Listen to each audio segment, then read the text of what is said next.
Salam saudaraku. Selamat malam, salam sejahtera bagi kita semua.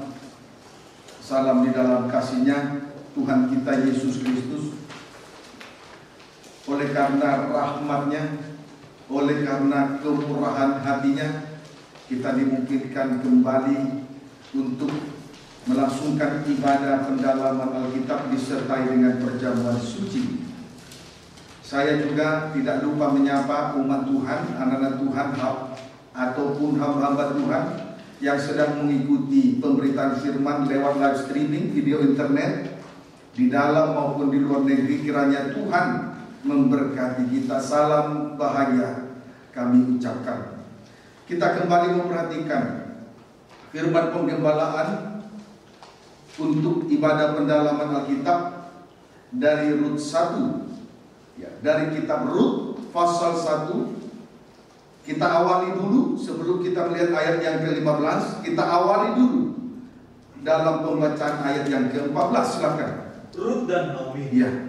Menangis pula mereka dengan suara keras. Ya. Lalu Orpa mencium mertuanya itu minta diri, tetapi Rut tetap berpaut padanya. Perhatikan kalimat pada ayat ini.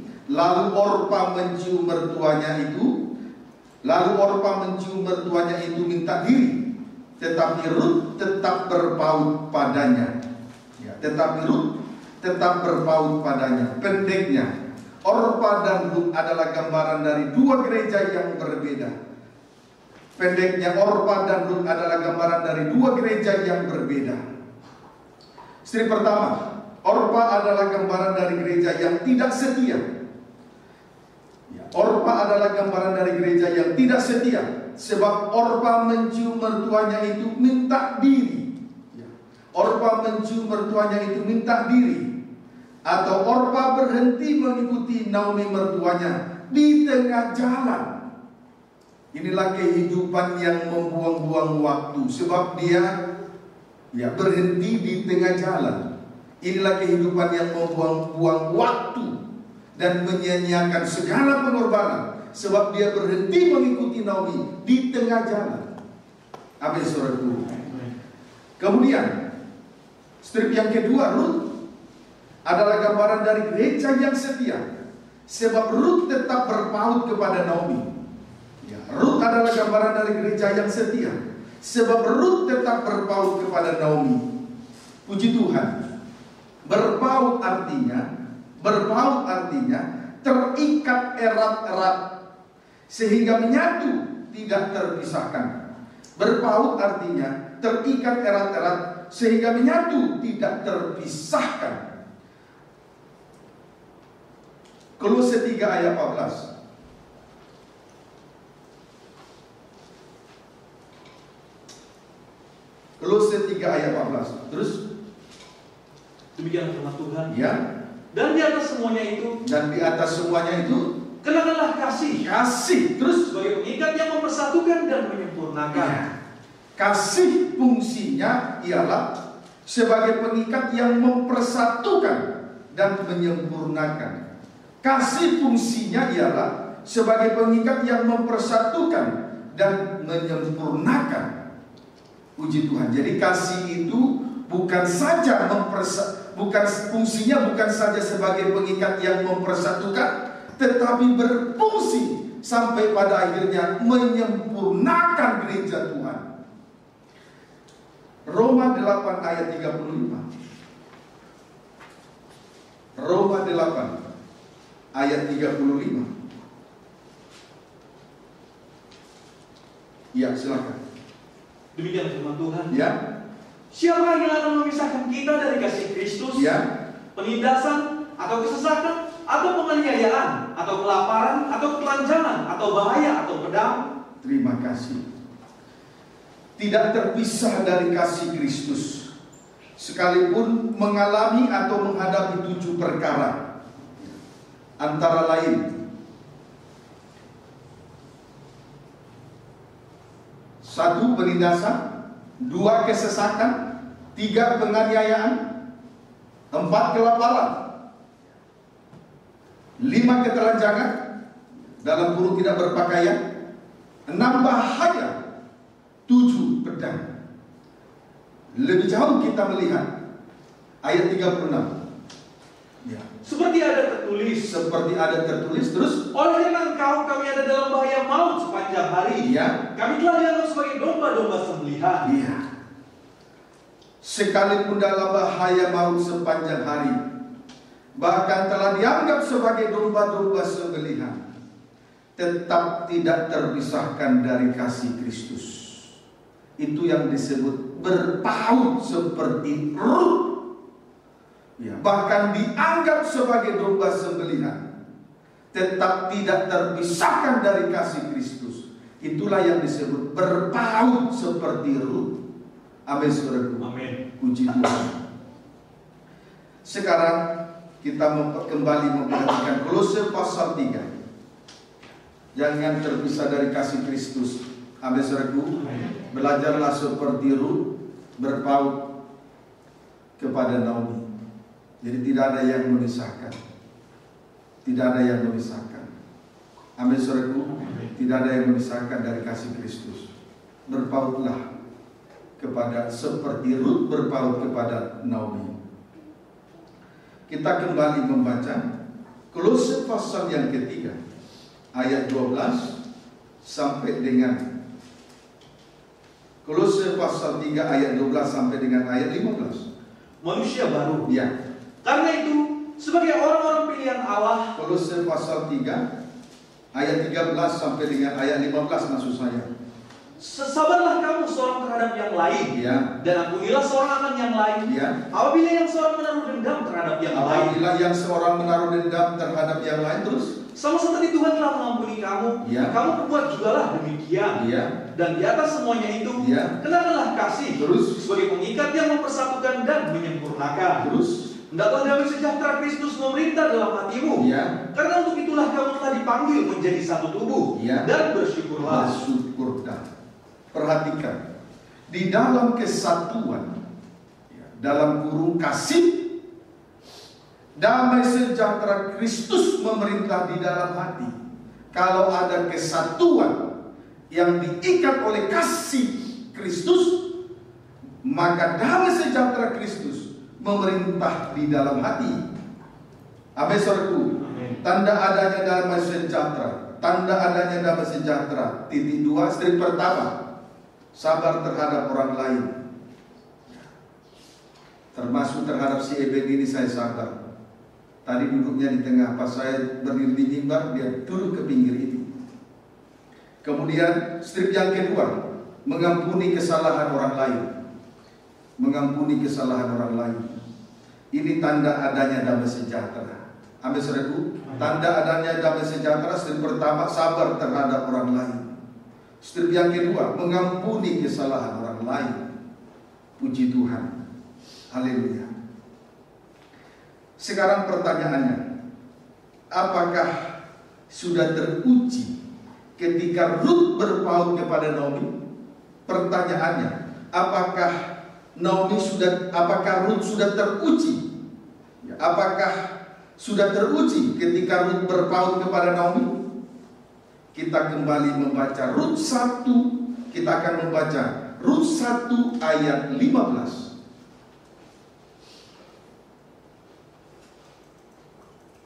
Ya, Rut 1 ayat 15. Baca. Demikianlah firman Tuhan. Ya.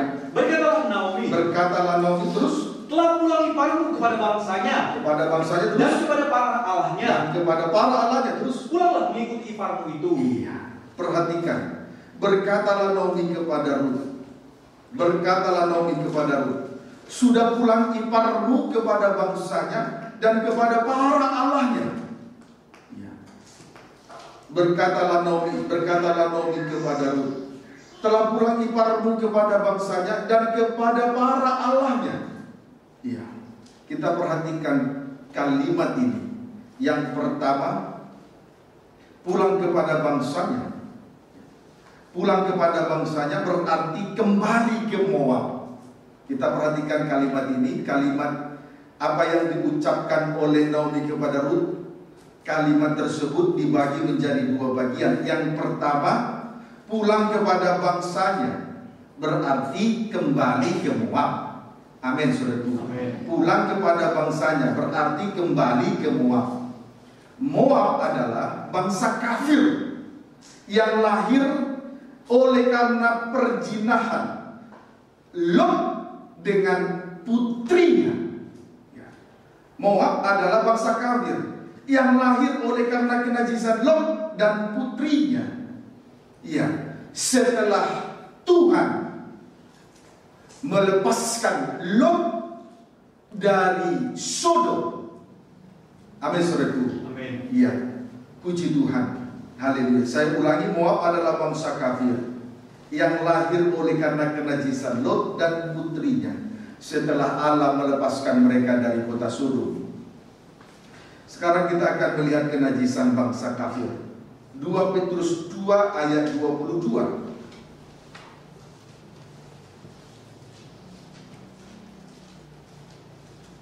2 Petrus 2 ayat 22, baca.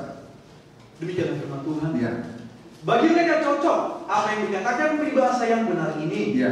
Anjing kembali lagi ke muntahnya, Ya. dan babi yang mandi kembali lagi ke kubangannya. Anjing kembali ke muntahnya dan babi yang mandi kembali lagi ke kubangannya. Artinya kembali mengulangi kesalahan yang sama. Inilah kenajisan bangsa kafir. Anjing kembali lagi ke muntahnya dan babi yang mandi kembali lagi ke kubangannya. Artinya kembali mengulangi kesalahan yang sama. Inilah kenajisan bangsa kafir. Inilah kenajisan bangsa kafir. Puji Tuhan. Saudaraku, sekarang pulang kepada para allahnya. Kalimat yang kedua, pulang kepada para allahnya, berarti kembali menyembah kepada berhala. Kalimat yang kedua, pulang kepada para allahnya, berarti kembali menyembah kepada berhala. Puji Tuhan. 1 Korintus 12 ayat 2.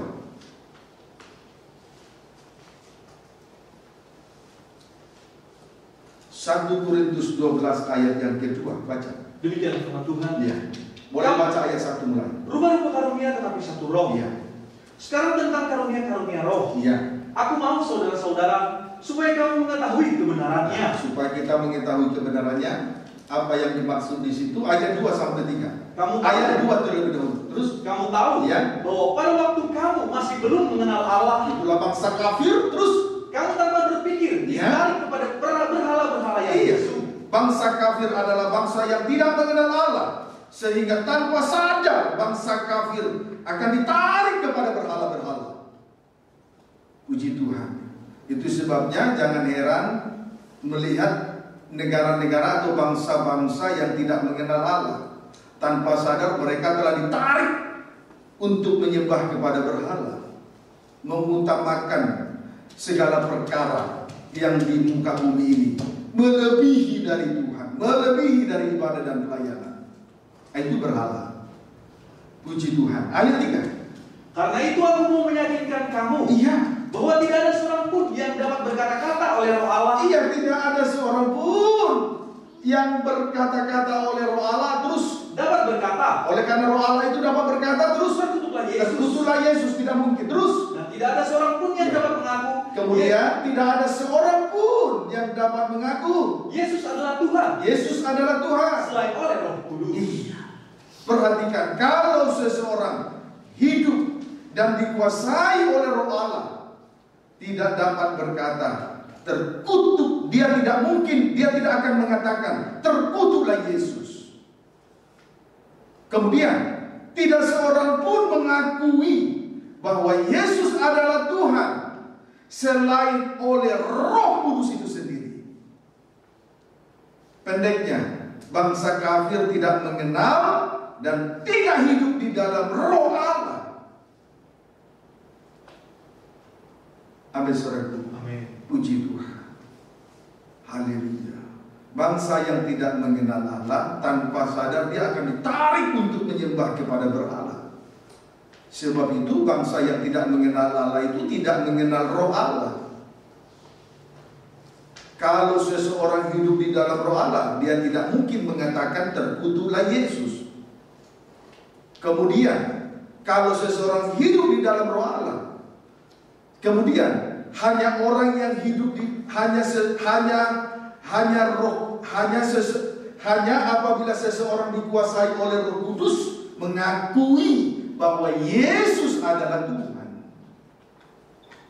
Jadi bangsa kafir tidak mengenal Roh Allah. Sebab itu mereka tidak mengakui bahwa Yesus adalah Tuhan. Apalagi bangsa komunis. Amin, saudaraku. Puji Tuhan. Haleluya. Ayat 4 sampai 6. Ada rupa-rupa karunia. Ada rupa-rupa karunia. Terus tetapi satu Roh. Ayat 5. Dan ada rupa-rupa pelayanan. Ada rupa-rupa pelayanan. Tetapi satu Tuhan. Ayat 6. Dan ada berbagai-bagai perbuatan ajaib. Iya. Tetapi Allah adalah satu yang mengerjakan semuanya dalam semua orang. Akibat tidak mengenal dan tidak hidup oleh Roh Allah.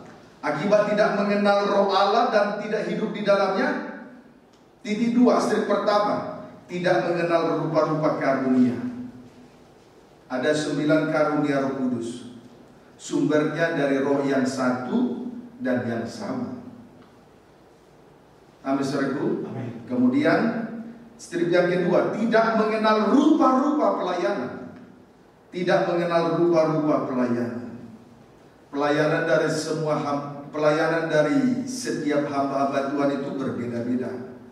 Tetapi setiap hamba Tuhan, sekalipun berbeda-beda bentuk pelayanannya, hamba Tuhan tetap melayani Tuhan, tidak melayani perut, tidak melayani yang lain-lain. Kemudian strip yang ketiga, tidak merasakan keajaiban Tuhan. Tidak merasakan keajaiban Tuhan. Haleluya. Puji Tuhan. Berarti tidak mengerti.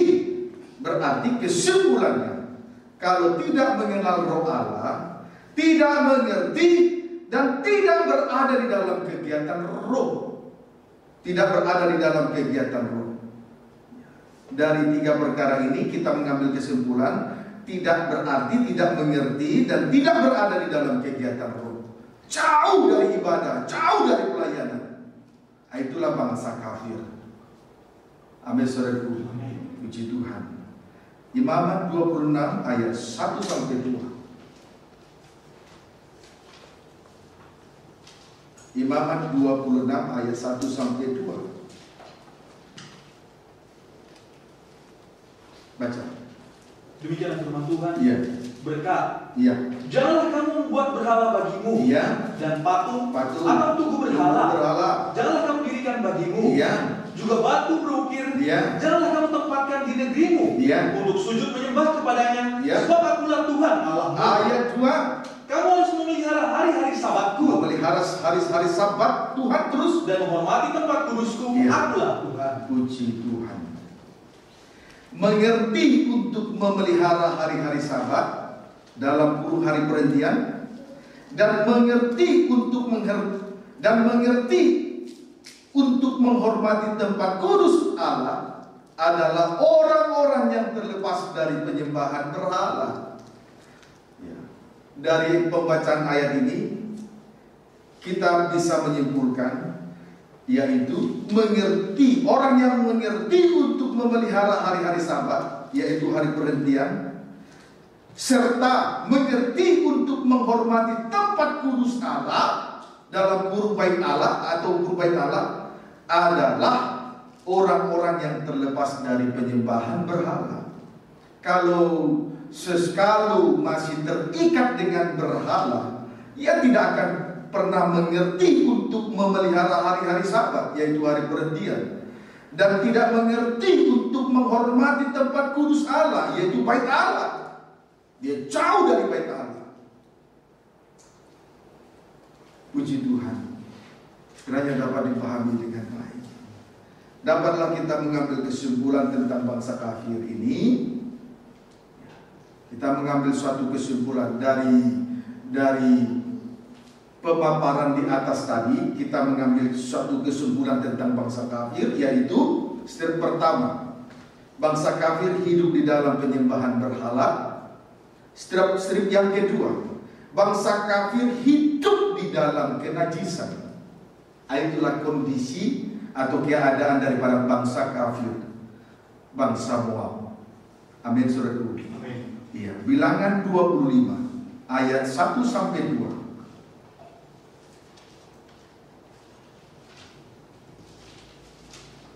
Bilangan 25 ayat 1 sampai dengan ayat yang kedua, baca. Demikian firman Tuhan. Ya. Israel menyembah Baal Peor. Ya. Sementara Israel tinggal di Sitim. Tinggal di Sitim dalam perjalanan keluar dari Mesir, terus mulailah bangsa itu berzina dengan perempuan-perempuan Moab. Dengan perempuan-perempuan Moab. Ayat 2. Perempuan-perempuan itu mengajak bangsa itu ke korban sembelihan bagi Allah mereka. Mengajak bangsa Israel ke korban sembelihan bagi Allah kecil, Allah Moab. Terus lalu bangsa itu turut makan dari korban itu. Bangsa Israel turut makan dari korban itu, terus menyembah Allah orang-orang itu. Puji Tuhan. Di sini kita melihat pada waktu perjalanan bangsa Israel keluar dari Mesir, yang terjadi ada dua. Satu, Israel berzina dengan perempuan-perempuan Moab, sama dengan dikuasai roh kenajisan. Strip yang kedua, Israel turut menyembah Allah orang-orang Moab, ya, sama dengan penyembahan berhala. Puji Tuhan. Itulah yang terjadi waktu perjalanan perjalanan bangsa Israel keluar dari Mesir. Puji Tuhan. Ayat yang kelima. Lalu berkatalah Musa kepada hakim-hakim Israel, Ya. baiklah masing-masing kamu membunuh orang-orangnya yang telah berpasangan dengan Baal Peor. Iya.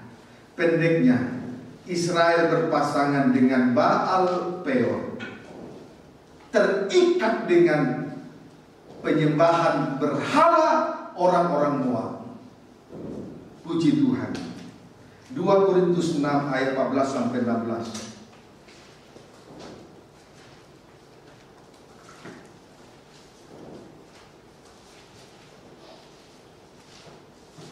2 Korintus 6 ayat 14 sampai dengan ayat 16. Demikian firman Tuhan. Ya. Janganlah kamu merupakan pasangan yang... Baca dulu judulnya, perikopnya. Jangan ada lagi noda kekafiran. Perhatikan noda kekafiran. Ayat 14 sampai 16. Janganlah kamu merupakan pasangan yang tidak seimbang. Pasangan yang tidak seimbang. Menjadi pasangan, hidup bersama dengan pasangan yang tidak seimbang itu adalah noda kekafiran. Terus dengan orang-orang yang tak percaya. Ya. Sebab bersama apakah terdapat antara kebenaran dan kedurhakaan? Kebenaran dengan kedurhakaan. Terus atau bagaimanakah terang dapat bersatu dengan gelap? Terang dengan gelap. Terus bersama apakah yang terdapat antara Kristus dan Belial? Kristus dengan Belial, roh setan, roh jahat. Terus apakah bagian bersama orang-orang percaya dengan orang-orang tak percaya? Orang-orang percaya dengan orang-orang yang tidak percaya. Terus apakah hubungan baik Allah dengan berhala? Baik Allah dengan berhala. Terus karena kita adalah baik dari Allah yang hidup, rumah Tuhan. Terus menurut firman Allah ini, ya, tak usah ragu. Terus aku akan diam bersama-sama dengan mereka. Allah diam di dalam rumah Tuhan. Terus dan hidup di tengah-tengah mereka. Iya. Dan aku akan menjadi Allah mereka. Iya. Dan mereka akan menjadi umatku. Puji Tuhan.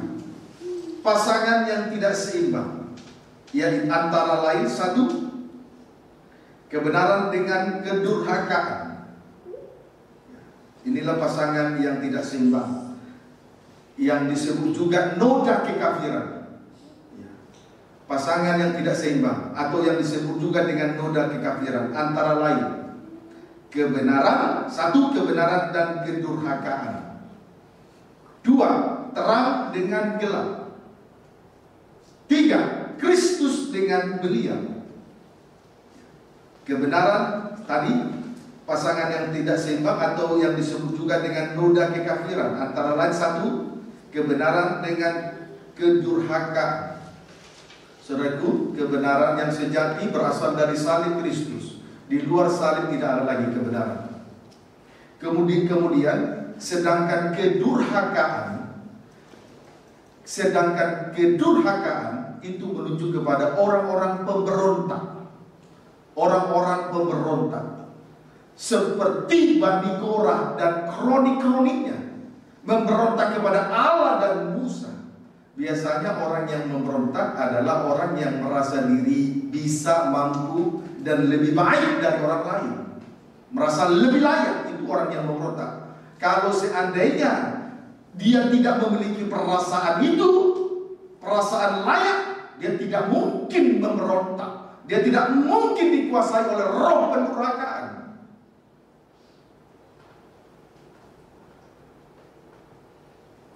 Amin, saudaraku. Camkanlah ini, karena ini noda kekafiran. 2. Terang dengan gelap. Ya, terang dengan gelap. Terang berarti tidak ada terang, berarti menuju kepada orang-orang yang tidak menyembunyikan dosa di dalam gelap. Menuju kepada orang-orang yang tidak menyimpan dosa di dalam gelap. Kalau kita perhatikan 4 makhluk di dalam Wahyu pasal yang ke-5, di dalam kitab Wahyu pasal yang ke-4, 4 makhluk ini penuh dengan mata. Ya, penuh dengan mata. Kemudian bersayap 6 mengelilingi daging. Jadi orang yang hidup di dalam terang tidak hidup menurut daging dengan segala tabiat-tabiatnya. Puji Tuhan. Amin, saudaraku. Kemudian gelap. Gelap. Ini menuju kepada orang-orang yang tidak mau datang kepada terang. Berarti masih banyak dosa yang terselubung. Berarti masih banyak yang terselubung. Masih banyak dosa yang disembunyikan. Perlu untuk diketahui, semua dosa dapat diampuni oleh Tuhan, kecuali satu dosa, yaitu dosa yang tidak diakui. Semua dosa dapat diampuni oleh Tuhan. Dosa apapun dapat disucikan oleh darah anak domba sampai putih bersih. Sekalipun dosa itu merah seperti kain kesumba, akan menjadi putih seperti salju. Puji Tuhan. Haleluya. Kemudian 3, Kristus dengan beliau. 3, Kristus dengan beliau. Kristus adalah kepala dari tiap-tiap gereja. Kristus menuju kepada roh, menuju kepada orang ini. Roh Kristus itu sama dengan kehidupan yang diurapi Roh Kudus. Kristus itu menuju kepada orang-orang yang Kristus itu sama dengan urapan Roh Kudus. Dan Kristus menuju kepada kepala dari tiap-tiap gereja. Berarti kehidupan yang diurapi oleh Roh Kudus tidak perlu dipimpin, tidak perlu dikepalai, tidak perlu diajar. Sebab roh itu yang memimpin, roh itu yang mengajar dia dalam segala sesuatu.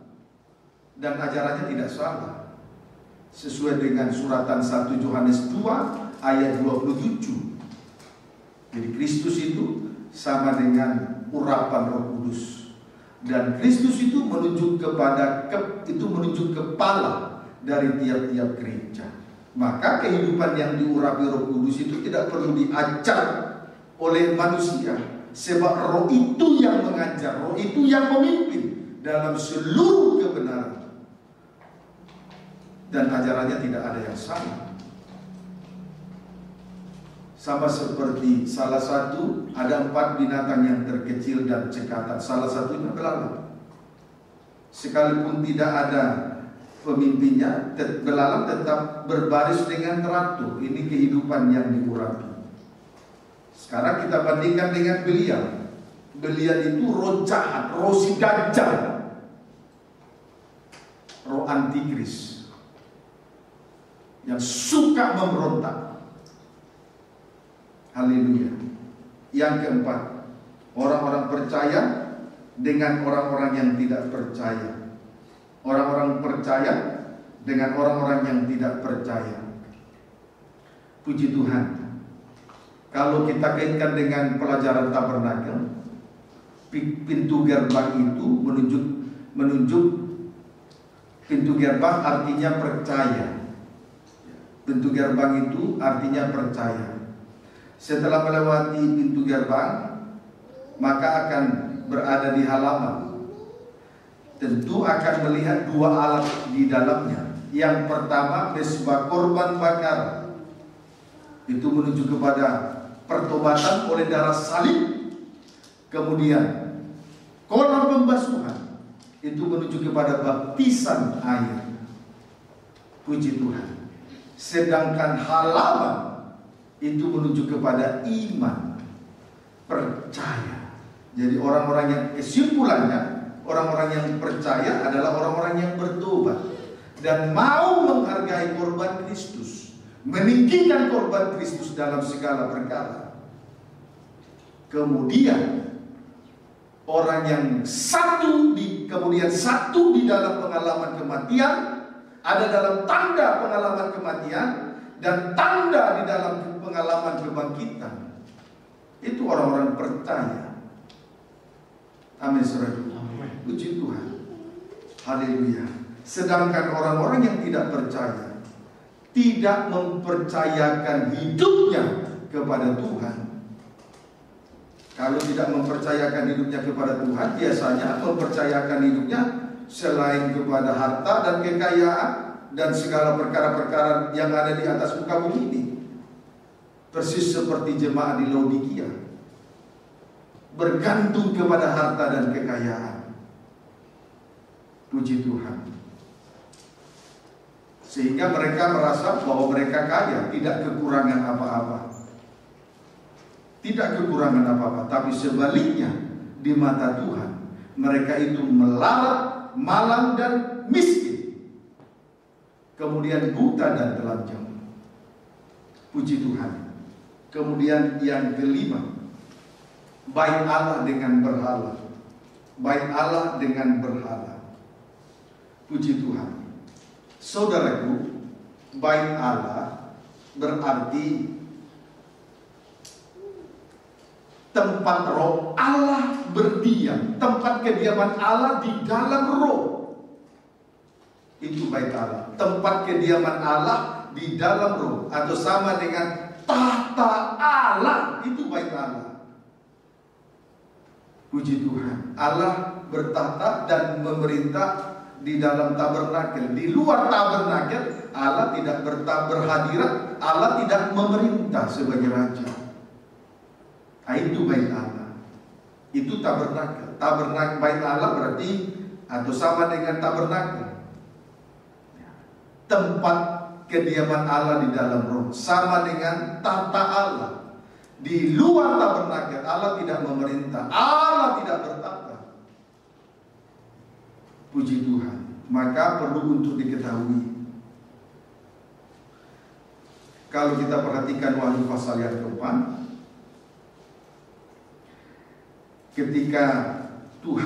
ketika pintu surga terbuka, lalu dalam roh Rasul Yohanes diangkat, kemudian memperlihatkan keadaan surga, di mana di dalamnya suatu tahta terdiri di dalamnya. Setelah pintu surga terbuka, Tuhan memperlihatkan kepada Rasul Yohanes suatu tahta terdiri di dalamnya. Perlu untuk diketahui, seindah-indahnya kerajaan, seindah-indahnya surga, tidak ada artinya kalau suatu tahta tidak terdiri di dalamnya. Kemudian sehebat-hebatnya manusia, sepintar-pintarnya manusia, sekalipun dia memiliki harta, kekayaan, kedudukan, jabatan yang tinggi, kalau Allah tidak memerintah, bertata di dalam hidupnya, kehidupan orang semacam ini tidak berarti. Amin. Puji Tuhan. Itu arti bait Allah. Sedangkan berhala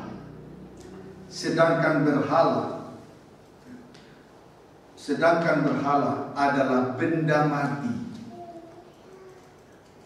Sedangkan berhala adalah benda mati. tidak memberi jaminan hidup. Berhala tidak mempunyai darah, tidak dapat menebus dosa manusia.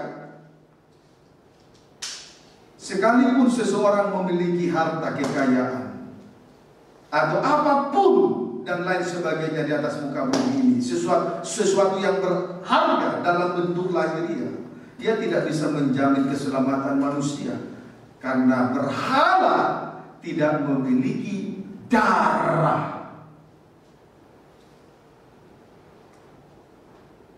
Dia tidak bisa memberi jaminan kepada hidup manusia. Sebab itu sidang jemaat jangan bergantung kepada berhala.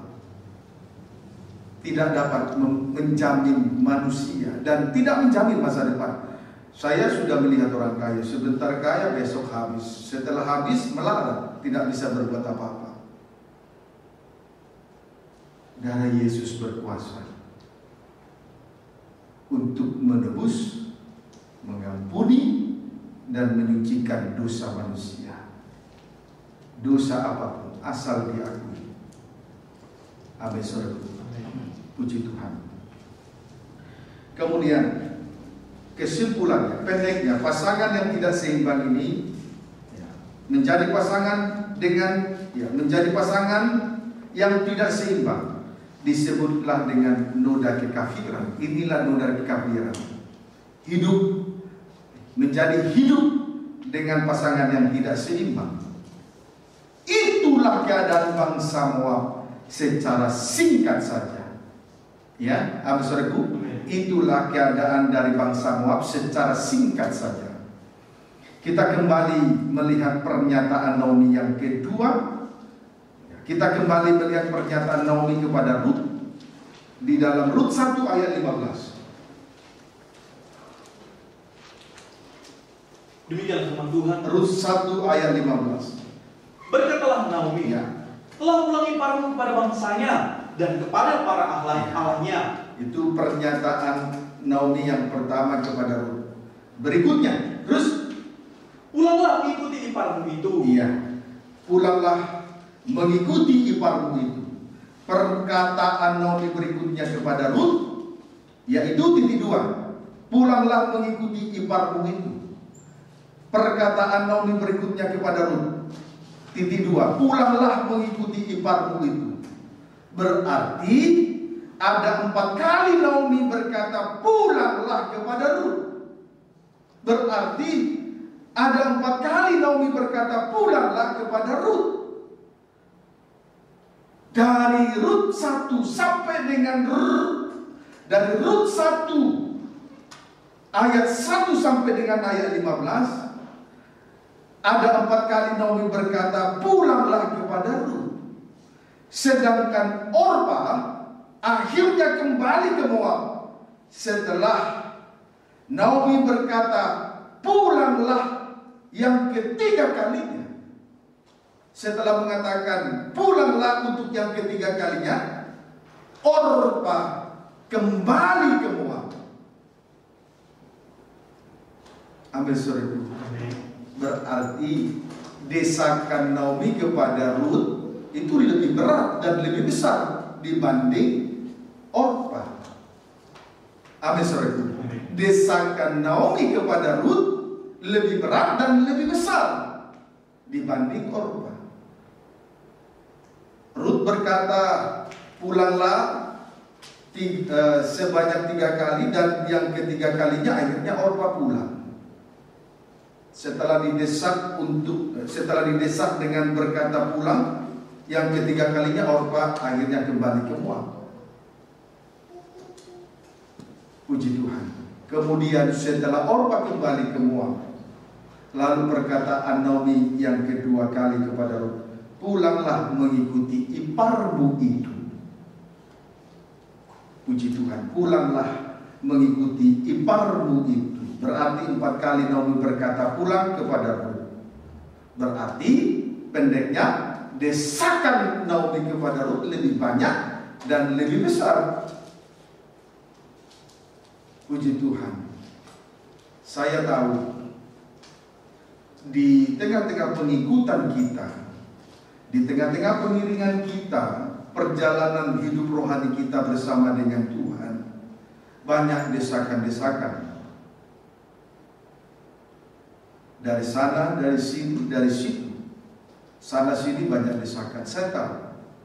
Tapi sekalipun desakan itu berat, Rut tetap berpaut dengan Naomi. Puji Tuhan. Banyak desakan, saya tidak pungkiri itu. Dan tentu kita semua mengalami desakan itu. Ada desakan karena pekerjaan, ada desakan karena ekonomi, ada desakan karena uang, ada desakan karena dosa kejahatan, dosa kenajisan, dan lain sebagainya. Tapi sekalipun desakan itu terjadi, Rut tetap berpaut kepada Naomi. Dia tetap terikat erat-erat dengan Naomi. Dia tidak terpisahkan dengan kasih Kristus. Sekalipun terjadi desakan. Dalam Roma pasal 8 ayat 35 ada 7 desakan yang dinyatakan oleh Rasul Paulus kepada sidang jemaat di Roma. Tetapi Rasul Paulus pada ayat 36, dia rela sekalipun dia dianggap sebagai domba sembelihan. Dia rela dan siap untuk menghadapi maut sepanjang hari. Bahkan rela untuk menjadi domba sembelihan. Berarti jiwa hancur, hati patah dan remuk. Itulah korban sembelihan kepada Tuhan. Dia sudah rela. Bagaimana, ini pertanyaan kepada saya dan kita semua. Bagaimana pengiringan, pengikutan kita setelah menghadapi desakan-desakan? Puji Tuhan. Haleluya. Saudaraku, dalam hal ini Rut didesak untuk pulang ke Moab. Sekarang kita akan memperhatikan jawaban Rut atas pernyataan Naomi tersebut. Sekarang kita akan memperhatikan jawaban Rut atas pernyataan Naomi tersebut. Rut 1 ayat 16. Tetapi kata Rut kepada Naomi, terus, janganlah desak aku meninggalkan engkau. Iya. Dan pulang dengan tidak mengikuti engkau. Iya, dan pulang dengan tidak mengikuti engkau. Sampai di situ dulu. Ya, kata atau jawab Rut, janganlah desak aku meninggalkan engkau dan pulang dengan tidak mengikuti engkau. Inilah jawaban Rut kepada Naomi. Saya ulangi, janganlah desak aku meninggalkan engkau dan pulang dengan tidak mengikuti engkau. Inilah jawaban Rut kepada Naomi. Matius 16 ayat 24 sampai 25.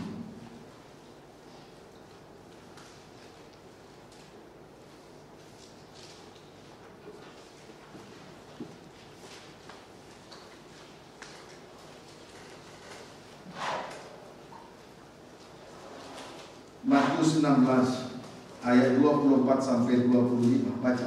Demikian firman Tuhan. Ya. Lalu Yesus berkata kepada murid-muridnya, Ya.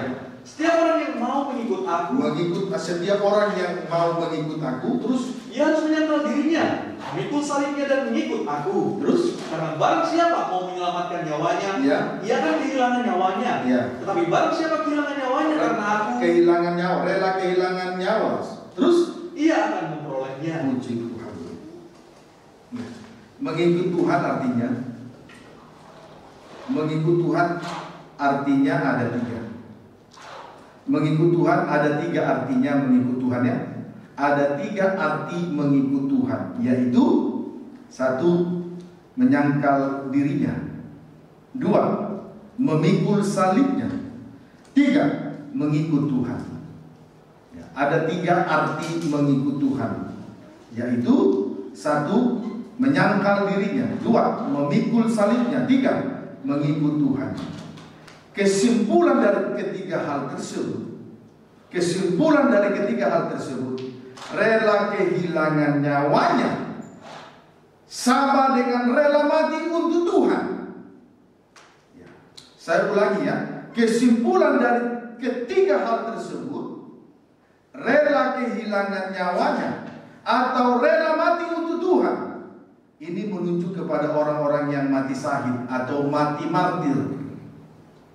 Kalau rela kehilangan nyawa, rela mati karena Tuhan, itu menunjuk orang-orang yang mati syahid atau mati martir.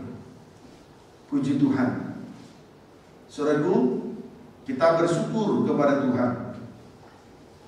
Oleh karena orang-orang yang mati martir,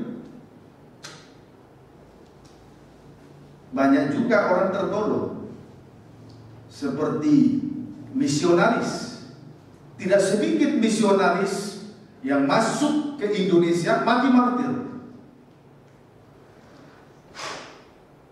Seperti misionaris dari Jerman masuk ke Tanah Batak. Berapa banyak misionaris yang datang dari Jerman mati dimakan orang Batak. Dan yang terakhir, misionaris yang bernama No Mention dipakai Tuhan dengan luar biasa untuk memenangkan jiwa-jiwa di Tanah Batak di Sumatera Utara. Pada umumnya, puji Tuhan. Jadi kita tidak boleh mengecilkan orang-orang yang mati martir. Ya, amin saudaraku. Puji Tuhan. Wahyu 6 ayat yang ke-9.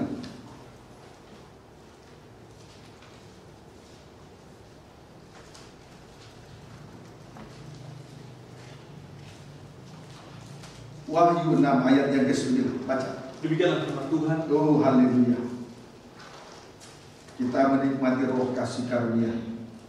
Kita nikmati nasihat firman. Ayat 9. Keenam meterai pertama dibuka. Iya. Dan ketika anak domba itu membuka meterai yang kelima. Meterai yang kelima ya. Terus aku melihat di bawah mesbah jiwa-jiwa mereka yang telah dibunuh oleh karena firman Allah dan oleh karena kesaksian yang mereka miliki. Puji Tuhan. Jiwa-jiwa yang telah dibunuh oleh karena firman Allah dan kesaksian Yesus Kristus. Inilah orang-orang yang mati martir, mati di dalam Tuhan. Jiwa-jiwa yang telah dibunuh oleh karena firman Allah dan oleh karena kesaksian Yesus Kristus. Inilah orang-orang yang mati martir atau mati di dalam Tuhan ya. Amin, saudaraku. Amin. Ayat 10. Ayat 10. Dan mereka berseru dengan suara nyaring. Ya. Katanya, Ya.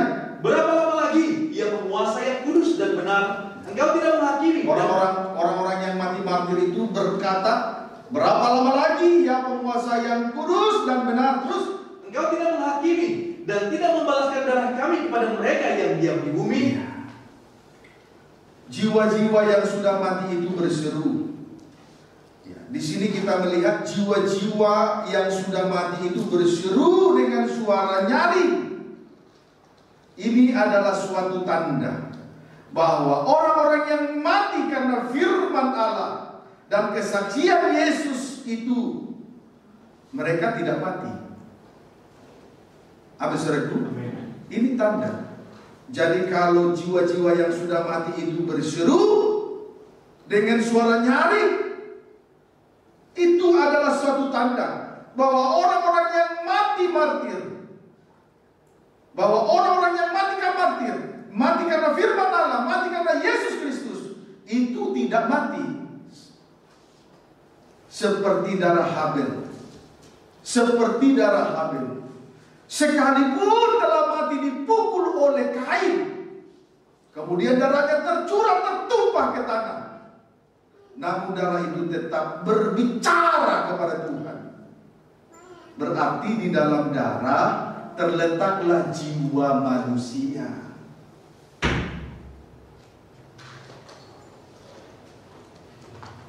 Jangan sampai di dalam darah kita masing-masing mengalir sesuatu yang tidak baik. Ya, amin saudaraku. Jangan sampai dosa kejahatan, dosa kenajisan itu mendarah daging. Itu maksudnya.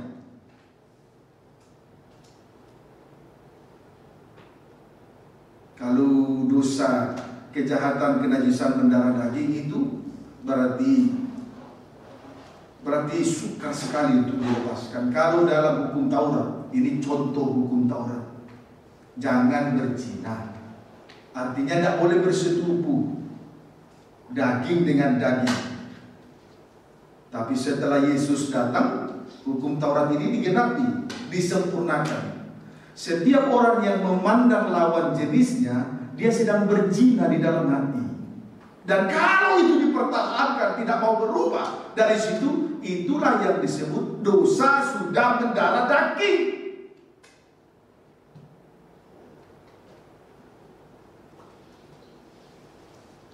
Dapat dipahami saudara? Puji Tuhan. Si Eben, engkau duduk di tengah. Tapi karena roh najismu, setelah saya berdiri di sini, engkau minggir ke sini. Roh najis menguasaimu.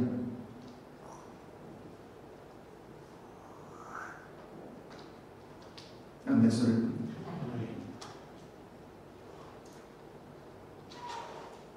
Saya tahu ada sebab akibat. Mana dengan Onesimus? Saya. Timo? Sekarang tidak ada cetikan lagi dengan lawan jenis. Puji Tuhan.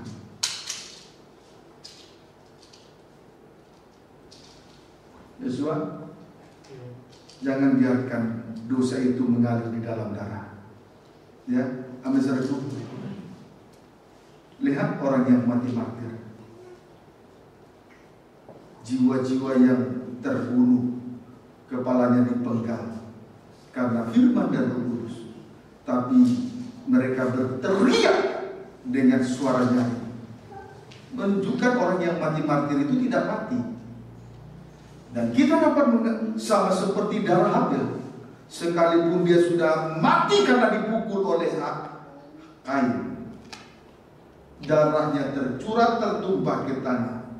Dari tanah itu, darah itu berteriak kepada Tuhan. Berarti jiwa di dalam darah manusia terdapat jiwa manusia. Puji Tuhan. Jadi kalau saya melihat Rut ini adalah sosok yang luar biasa. Sekalipun dia desak, dia tetap berpaut dengan Naomi.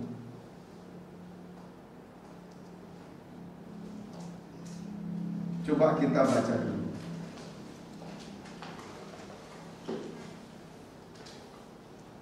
Kita lalu baca lagi.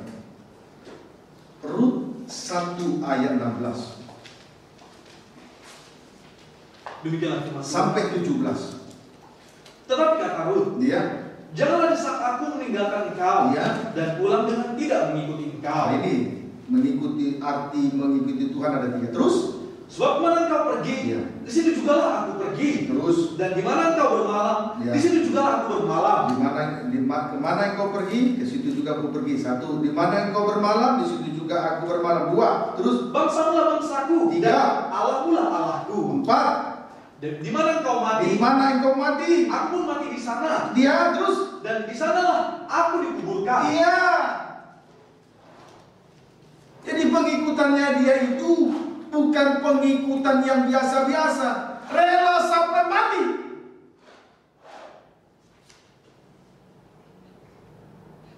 Apa saudara? Rela sampai mati, rela mati untuk Tuhan. Itu pengikutan yang benar.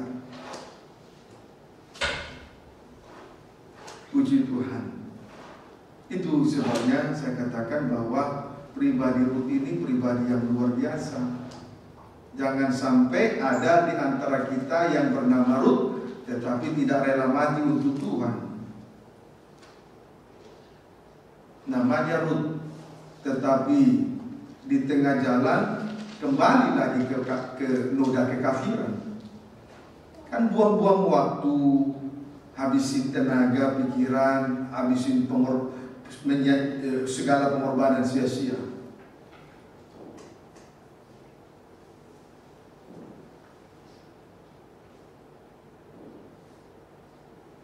Amin, saudaraku. Puji Tuhan. Ayo ikuti terus pemberitaan firman. Nikmati. Kita belajar dari malam ini dan seterusnya. Puji Tuhan. Kita kembali melihat mati martir dalam Wahyu pasal yang ke-6.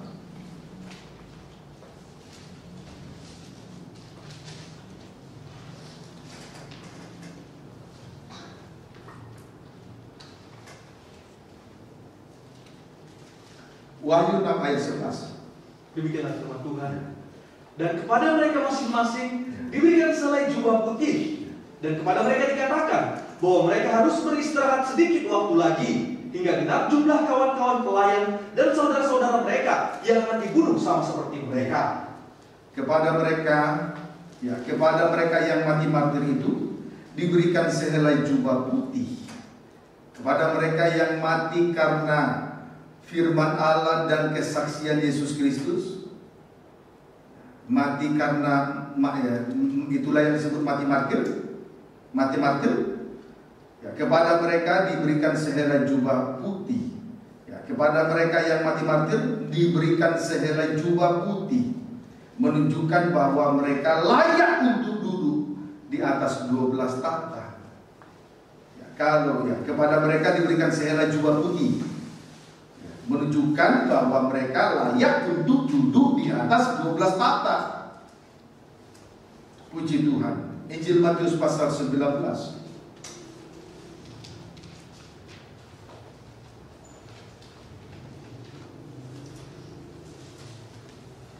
Injil Matius 19 ayat 27 sampai 29, baca. Upah mengikut Yesus. Upah mengikut Tuhan. Amin ya. Upah mengikut Tuhan. 27 sampai 29. Lalu Petrus menjawab dan berkata kepada Yesus, ya, kami ini telah meninggalkan segala sesuatu dan mengikuti Engkau. Terus, jadi apakah yang akan kami peroleh? Apa yang kami peroleh? 28. Kata Yesus kepada mereka, ya, aku berkata kepadamu, ya, sesungguhnya pada waktu penciptaan kembali, ya, apabila Anak Manusia bersemayam di tahta kemuliaannya, ya, kamu yang telah mengikuti aku akan duduk juga di atas 12 tahta, ya, dan menghakimi ke-12 suku Israel. Ya, terus, dan setiap orang yang karena namaku meninggalkan rumahnya, saudaranya laki-laki atau saudaranya perempuan, saudara laki-laki perempuan, terus bapak atau ibunya, orang tuanya, anak-anak atau ladang, akan menerima kembali 100 kali lipat dan akan memperoleh hidup yang kekal. Puji Tuhan. Syarat mengikuti Tuhan ialah meninggalkan segala sesuatu. Syarat untuk tadi arti rohani mengikuti Tuhan ada 3 toh. Sekarang syarat mengikuti Tuhan, untuk mengikuti Tuhan ialah meninggalkan segala sesuatu, antara lain satu rumahnya.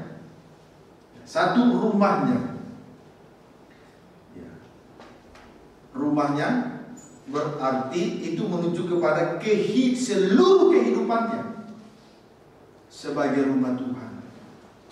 Rumahnya berarti menuju kepada, berarti meninggalkan seluruh kehidupannya, termasuk yang berkaitan dengan, termasuk segala sesuatu yang ada di dalamnya. Itu rumah Tuhan, kehidupan manusia sebagai rumah Tuhan secara rohani. 2, saudara laki-laki, saudara perempuan itu menunjuk daging dengan segala tabiatnya. Menunjuk daging dengan segala tabiatnya itu sudah ditinggalkan, ya. 1 tadi rumahnya itu menunjuk kehidupannya, berarti seluruh kehidupannya sudah ditinggalkan. 2, saudara laki-laki, saudara perempuan menunjuk daging dengan segala tabiat-tabiatnya. Itu juga sudah dilepaskan, sudah ditinggalkan. 3, bapak atau ibunya,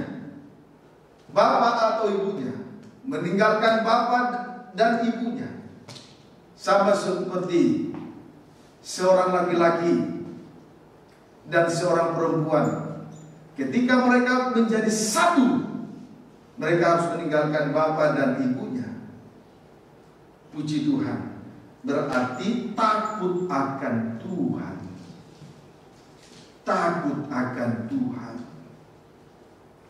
4, anak-anak, meninggalkan anak-anak. Berarti ini menunjuk perasaan. Anak-anak itu menunjuk kepada perasaan. Berarti perasaan manusia daging juga sudah dilepaskan, sudah ditinggalkan. Kemudian yang kelima, ladangnya, menunjuk hatinya. Berarti hatinya, dengan segala keinginan hatinya, itu juga sudah ditanggalkan. Puji Tuhan. Amin, saudaraku. Ada saudaraku, kadang-kadang melawan 5 hal ini sangat sukar sekali. Seluruh hidup, kemudian daging dengan tabiatnya, kemudian rasa takut kadang tidak ada, kemudian perasaan manusia daging masih tetap kadang dipertahankan sekalipun sama, bahkan masih menuruti hati sekalipun tidak sesuai dengan hatinya Tuhan.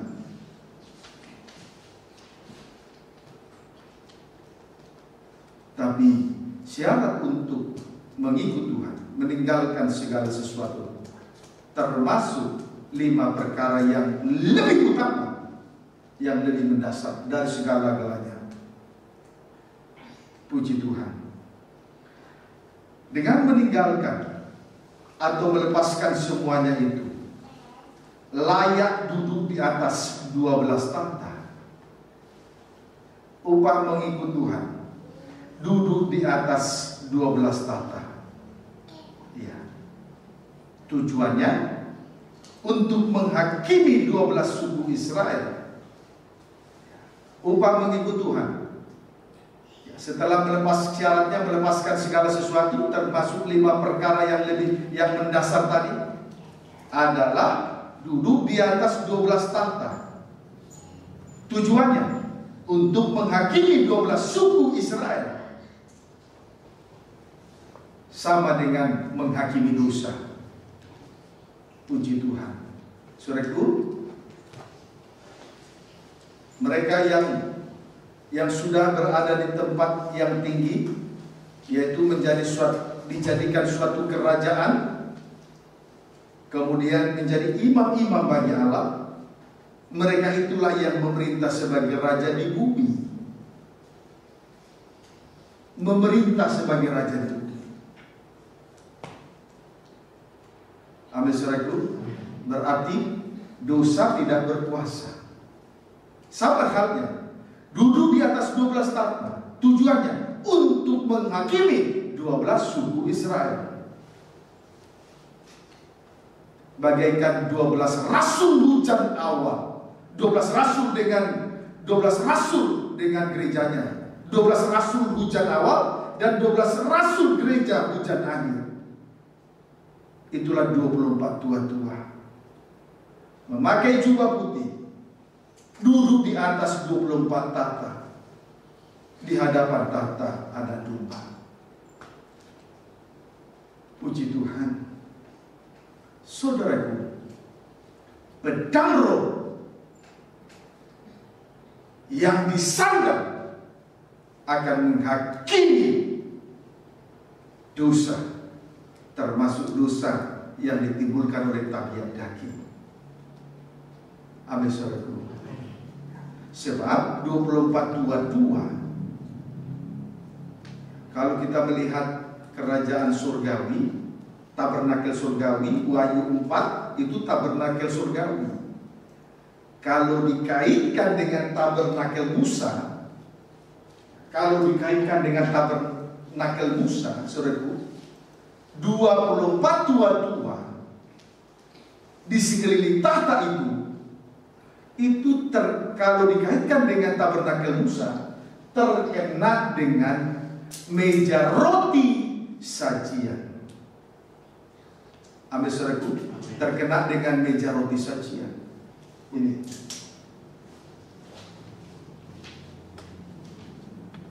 di atasnya ada 12 ketur roti. Di atas meja ada 12 ketur roti. 12 ketur roti itulah 12 rasul hujan, 12 rasul gereja hujan awal, dan 12 rasul gereja hujan akhir. Puji Tuhan, kiranya dapat dipahami dengan baik. Dan firman Allah sebagai padang roh berfungsi untuk menghakimi dosa. Amin, saudaraku. Puji Tuhan. Haleluya. Nah, oleh sebab itu berpegang teguhlah kepada dua perkara, yaitu satu, firman Allah. Dua, kesaksian Yesus. Oleh sebab itu berpegang teguhlah kepada dua perkara di atas tadi, yaitu satu, berpegang kepada firman Allah. Dua, menjadi berpegang terus di dalam, tetap hidup di dalam kesaksian Yesus Kristus. Puji Tuhan. Sekarang kita akan lihat sedikit mengenai kesaksian, mengenai orang-orang yang mati martir karena firman Allah dan kesaksian Yesus. Sekarang tentang firman Allah, menunjuk tentang firman Allah. Tentang firman Allah itu menunjuk makanan rohani, menunjuk sebagai makanan rohani kita. Ya, firman Allah itu adalah makanan rohani kita. Amin, saudaraku. Ya, tentang firman Allah. Firman Allah adalah makanan rohani kita.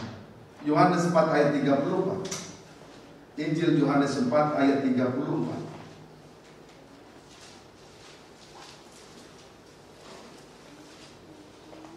Baca. Demikian firman Tuhan. Kata Yesus kepada mereka, Ya. makananku ialah melakukan kehendak Dia yang mengutus aku, Ya. dan menyelesaikan pekerjaannya. Yesus berkata, makananku ialah melakukan kehendak Dia yang mengutus aku dan menyelesaikan pekerjaannya. Melakukan kehendak Allah, kemudian menyelesaikan pekerjaannya. Puji Tuhan. Itu makanan rohani kita. Kemudian tentang kesaksian Yesus. Kesaksian Yesus selama 3,5 tahun melayani di atas muka bumi ini, tidak hanya mengadakan mukjizat, tetapi ia juga mati dan bangkit. Ini puncak kesaksian Yesus. Selama 3,5 tahun melayani di atas muka bumi bersama-sama dengan 12 murid. Amin. Amin. Iya. Kemudian saya tambahkan sedikit lagi. Kesaksian itu memang harus diinventarisir. Kesaksian Yesus ini harus diinventarisir. Maksudnya di situ adalah kesaksian yang kecil tetap dipertahankan, jangan segera dilupakan,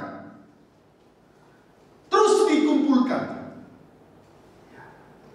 sampai nanti kita dimampukan kepada kesaksian yang jauh lebih besar, yaitu rela mati untuk Tuhan. Itu kesaksian yang jauh lebih besar. Amin, saudaraku. Jadi kesaksian itu harus diinventarisir, harus dipertahankan, dikumpulkan. Mulai dari kesaksian yang kecil, tak boleh diabaikan. Terus sampai nanti Tuhan memberi kemampuan yang luar biasa untuk menjadi kesaksian, untuk berada di dalam kesaksian dalam perkara-perkara yang lebih besar lagi, yaitu sampai mati. Rela mati untuk Tuhan. Kiranya dapat dipahami dengan baik. Haleluya. Saudaraku, kita kembali membaca Wahyu pasal yang ke-6 ayat yang ke-9. Wahyu pasal 6 ayat yang ke-9. Perhatikan baik-baik di sini. Kesaksian Yesus luar biasa. Ini kesaksian. Tadi firman Allah, melakukan kehendak Allah Bapa dan menyelesaikan pekerjaannya. Yang melayani setengah-setengah minta ampun kepada Tuhan. Bekerja tetapi tidak sampai selesai, minta ampun kepada Tuhan. Saya menghimbau jangan sampai ada di antara kita bekerja, tidak salah bekerja, tidak salah melakukan apapun, termasuk menuntut ilmu. Tetapi jangan sampai kita fokus di situ dan mengutamakan semuanya itu dari ibadah dan pelayanan. Jangan sampai karena perkara lain dia lalu kita berhenti beribadah, berhenti melayani Tuhan. Itu mengandung risiko tinggi. Orang semacam ini, darah Yesus tidak berlaku kepada orang yang semacam ini. Sesuai dengan Ibrani pasal 10. Amin, saudara. Maka harus diinventarisir. Kesaksian kecil dipertahankan sampai nanti Tuhan memberi kemampuan kepada kita untuk menjadi kesaksian yang lebih besar, yaitu rela mati karena Tuhan. Haleluya. Lihat ya, Wahyu 6 ayat yang ke-9.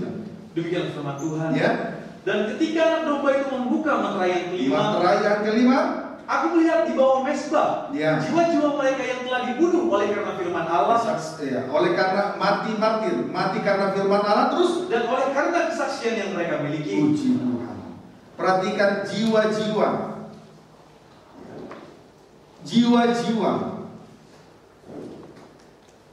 yang mati terbunuh, jiwa-jiwa yang mati terbunuh itu sampai berada di bawah mezbah. Jiwa-jiwa yang mati terbunuh itu berada di bawah mezbah. Iya. Berarti dengan rela menyerahkan darahnya karena melayani Tuhan. Mezbah itu menuju kepada pelayanan kita. Tempat kita untuk mempersembahkan segala korban kepada Tuhan. Lihat jiwa-jiwa itu sampai berada di bawah mezbah. Berarti rela mati karena pelayanan. Nah, ini adalah kesaksian Yesus. Puncak kesaksian yang terbesar. Puncak kesaksian Yesus atau kesaksian yang terbesar. Puji Tuhan. Amin, saudaraku. Nah, saudaraku, kembali saya sampaikan bahwa Rut ini luar biasa. Kalau kita baca Alkitab setiap hari, barangkali membaca itu bagus. Kita kadang membaca, tetapi bisa saja terlewatkan pengertian rohani. Tapi tidak salah untuk membaca Alkitab. Namun malam ini kita bisa menikmati roh kasih karunia, yaitu firman Allah yang disampaikan oleh ilham Roh Kudus, memberi pengertian kepada kita semua untuk mengenal Allah lebih dalam, kemudian juga memberi karunia-karunia kepada kita. Amin. Amin. Puji Tuhan. Haleluya. Setelah Tuhan singkapkan tentang pribadi Rut ini, maka kita tentu tidak ada seorang pun yang tidak kagum melihat sosok Rut ini.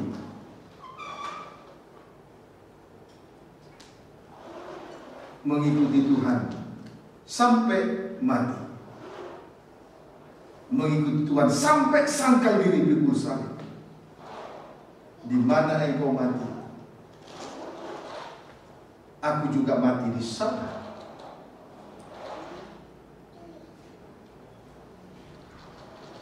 Puji Tuhan. Bagaimana dengan godaan-godaan? Nafsu lupa salib, tawaran pekerjaan, dan lain sebagainya. Atau desakan-desakan, atau masih tetap bertahan ikut Tuhan sampai sangkal diri pikul salib, rela kehilangan nyawa. Tapi saya berdoa untuk saya, istri, anak, dan untuk seluruh sidang jemaat, kita tetap dengan kesaksian Yesus. Amin. Puji Tuhan. Kita lihat kesaksian Yesus, Wahyu 19 ayat 10. Wahyu 19 ayat 10. Baca. Demikianlah firman Tuhan. Maka tersungkurlah aku di depan kakinya, Ya. untuk menyembah Dia. Boleh baca ayat yang ke-8 sampai 10. Ya, penulisan Wahyu 19 ayat 8 sampai dengan ayat yang ke-10. Baca. Perjamuan kawin anak domba. Ayo, ayat 9 saja langsung. 9-10. Lalu ia berkata kepadaku, Ya. tuliskanlah. Ya. Berbahagialah mereka yang diundang ke perjamuan kawin anak domba. Ya. Katanya lagi kepadaku, Terus? perkataan ini adalah benar. Ya. Perkataan-perkataan dari Allah. Benar dari surga, tidak dusta. Terus Maka tersungkurlah aku di depan kakinya. firman Allah dengan ilham Roh Kudus, itu roh kasih karunia. Ayat 10. Maka tersungkurlah aku di depan kakinya, Iya. untuk menyembah Dia. Iya. Tetapi ia berkata kepadaku, Iya. janganlah berbuat demikian. Terus? Aku adalah hamba, Iya. sama dengan kau dan saudara-saudaramu, Terus? yang memiliki kesaksian Yesus. Kesaksian roh, kesaksian Yesus. Terus Sembahlah Allah, ya, karena kesaksian Yesus adalah roh nubuat. puji Tuhan. Kesaksian Yesus adalah roh nubuat. Kesaksian Yesus adalah roh nubuat. Artinya segala sesuatu yang kita kerjakan, segalanya akan tergenapi. Nubuatan yang terbesar adalah menjadi mempelai wanita Tuhan sama dengan sempurna. Itu nubuatan yang terbesar. Amin, saudaraku. Saya ulangi sekali lagi. Kesaksian Yesus adalah roh nubuat. Artinya segala sesuatu yang kita kerjakan, segalanya akan tergenapi. Nubuatan yang terbesar menjadi mempelai wanita Tuhan sama dengan gereja yang sempurna. Ini nubuatan terbesar, dan itu harus tergenapi. Gereja Tuhan menjadi mempelai wanita Tuhan, itu harus tergenapi. Maka saudara, kita tidak perlu ragu untuk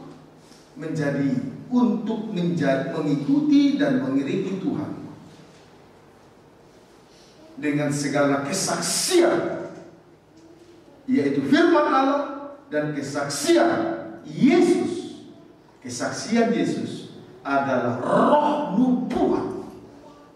Nubuatan yang terbesar adalah menjadi mempelai wanita Tuhan, gereja yang sempurna, dan itu harus tergenapi. Tidak ada nubuatan yang tidak tergenapi. Setiap nabi bernubuat, semuanya digenapi.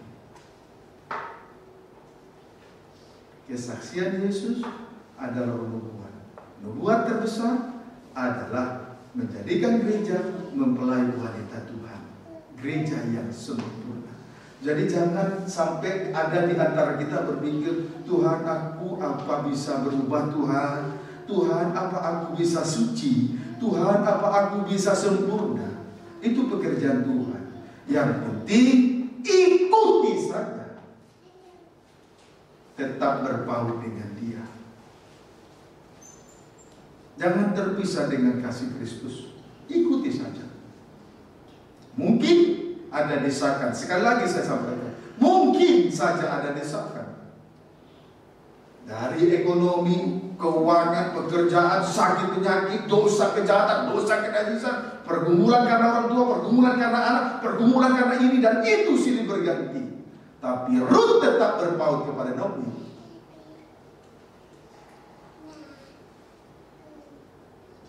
Puji Tuhan.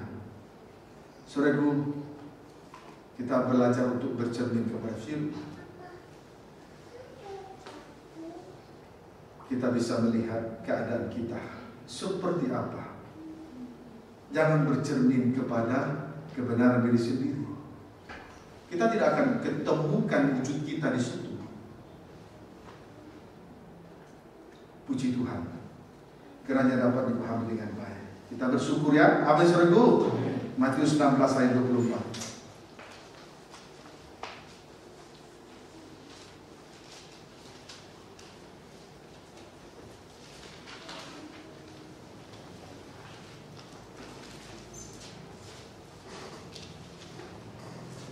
Baca ayat 24 saja. Demikianlah firman Tuhan. Ya.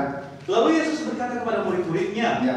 setiap orang yang mau mengikut aku, ia harus menyangkal dirinya, memikul salibnya dan mengikut aku. Ya. Mengikut Tuhan berarti satu, menyangkal dirinya, dua, memikul salibnya, tiga, mengikut Tuhan. Ya. Tentang menyangkal dirinya. Tentang menyangkal dirinya, menunjuk orang-orang yang tidak bermegah. Menyangkal diri artinya tidak bermegah atau tidak mengakui sekalipun ada kelebihan-kelebihan di dalam diri ini. Itu tidak bermegah. Puji Tuhan, seperti Rasul Paulus. Dia tidak bermegah sekalipun dia memiliki kelebihan-kelebihan yang luar biasa, yaitu diangkat ke tingkat yang ketiga, yang disebut juga dengan Firdaus. Di situ dia mendapatkan pernyataan-pernyataan yang luar biasa dan penglihatan-penglihatan. Penglihatan-penglihatan dan pernyataan-pernyataan yang luar biasa yang tidak bisa diucapkan oleh manusia.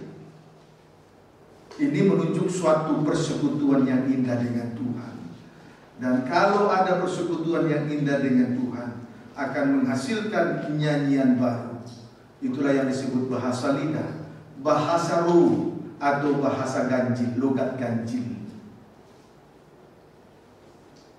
Logat ganjil ini suatu karunia. Itu karunia, hasil dari persekutuan yang indah dengan Tuhan. Tapi sekalipun demikian, Rasul Paulus tidak bermegah. Tidak ada sesuatu yang harus disombongkan, disombongkan, sekalipun memiliki kelebihan. Dan orang yang suka bermegah itu adalah perbuatan bodoh. Justru Rasul Paulus berkata, justru atas seizin Tuhan ada duri di dalam dagingnya, yaitu utusan setan mengkocok hidupnya. Tujuannya supaya dia jangan menjadi sombong, tinggi hati, meninggikan diri karena penglihatan dan pernyataan-pernyataan yang luar biasa itu. Hari-hari ini saya semakin menyadari diri, sungguh tidak bohong. Setelah saya melihat sesuatu yang sifatnya sengsara salib, aniaya karena firman, saya tarik kepada firman, saya tarik kembali kepada kebenaran bahwa Tuhan hendak menyatakan suatu rencana yang indah itu. Hari-hari ini saya mau belajar di situ. Pada saat saya menghadapi suatu masalah atau yang disebut sengsara karena salib, saya langsung teringat kepada firman, teringat kepada pernyataan Tuhan. Saatnya anak manusia dipermuliakan. Ketika hendak dia ditangkap dan mati di atas kayu salib, sebelumnya Tuhan Yesus berkata, saatnya anak manusia dipermuliakan. Amin, saudaraku. Jangan kecil hati saat menghadapi sengsara karena salib, aniaya karena Tuhan. Di balik salib Tuhan mau menyatakan kemuliaannya. Sebaliknya, ketika berada dalam kemuliaan, Tuhan pasti nyatakan salib supaya jangan sombong. Di balik salib ada kemuliaan supaya jangan putus asa. Ayo belajar untuk menyangkal diri, ya. Amin, saudaraku. Kemudian tentang memikul salibnya, berarti ini merujuk kepada orang-orang yang bertanggung jawab, memikul tanggung jawab di atas pundaknya masing-masing. Kita bisa melihat orang-orang yang bertanggung jawab di dalam Kolose pasal 3 ayat 18 sampai dengan ayat 25. 18 sampai dengan ayat 25. Terus Kolose 4 ayat 1, baca. Hubungan antara anggota-anggota rumah tangga. Agak dipercepat. Hai istri-istri, Iya. tunduklah kepada suamimu sebagaimana seharusnya di dalam Tuhan. Iya. Terus? Hai suami-suami, kasihlah istrimu dan janganlah berlaku kasar terhadap dia. Terus? Hai anak-anak, taatilah orang tuamu dalam segala hal. Terus? Karena itulah yang indah dalam Tuhan. Terus? Hai bapak-bapak, Iya. janganlah sakiti hati anakmu, Terus? supaya jangan tawar hatinya. Terus? Hai hamba-hamba, taatilah tuanmu yang di dunia ini dalam segala hal. Iya. Jangan hanya di hadapan mereka saja untuk menyenangkan mereka, melainkan dengan tulus hati karena takut akan Tuhan. Terus? Apapun juga yang kamu perbuatlah dengan segenap hatimu, Iya. seperti untuk Tuhan dan bukan Iya. untuk manusia. Melayani dengan segenap hati. Ayat 25. Terus? Barang siapa berbuat kesalahan, ia akan menanggung kesalahannya itu, karena Tuhan tidak memandang orang. Ya, Tuhan melihat apa yang kita perbuat. Sekarang Kolose 4 ayat 1 terus. Hai tuan-tuan, berlakulah adil dan jujur terhadap hambamu. Ya. Ingatlah, kamu juga mempunyai Tuhan di sorga. Ya, orang-orang yang memikul tanggung jawab di atas pundaknya masing-masing antara lain, 1, istri-istri. Tanggung jawabnya tunduk kepada suaminya, dan ketundukan itu persis seperti kepada Tuhan Yesus. 2, suami-suami tanggung jawabnya mengasihi istri, berarti tidak berlaku kasar. 3, anak-anak tanggung jawabnya taat kepada orang tua supaya hidupnya indah. Apa saudaraku? Supaya hidupnya indah. Tidak ada artinya berkat kalau umurnya pendek. Tidak ada artinya umur panjang kalau tidak diberkati. Itu sebabnya supaya hidup itu indah, supaya hidup seorang anak itu indah, hormat saja sama orang tua, kepada orang tua. Pasti hidupnya indah. Itu sebabnya saya katakan umur panjang tidak ada artinya kalau susah, melarat, miskin. Atau sebaliknya tidak ada artinya berkat kalau umurnya pendek. Tidak indah. Jadi yang indah itu umur panjang diberkati. Amin, saudaraku. Kemudian bapak-bapak tanggung jawabnya jangan menyakiti hati anak. Tujuannya supaya anak jangan tawar hatinya. Kemudian yang keberapa sekarang?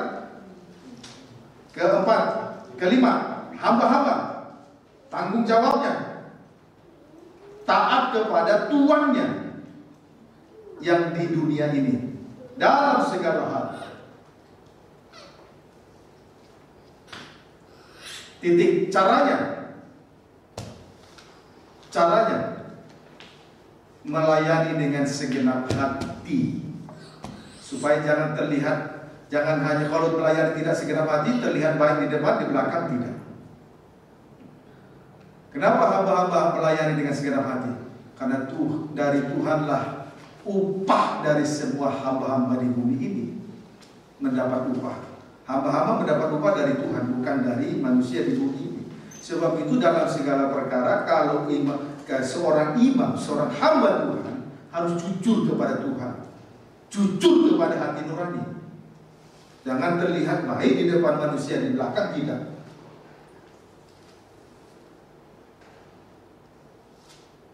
Apa saudaraku?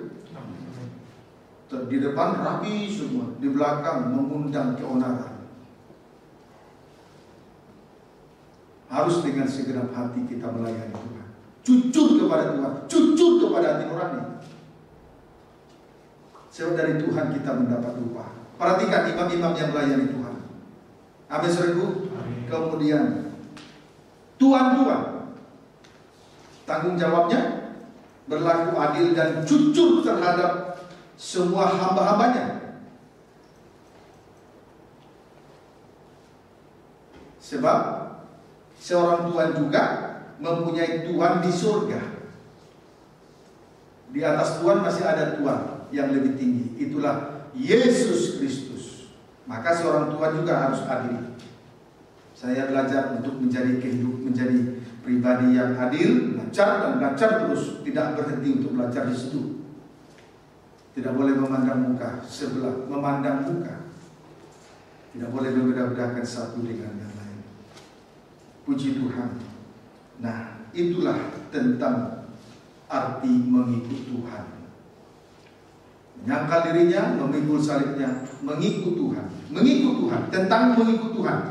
Yohanes 12 ayat 25, ayat terakhir.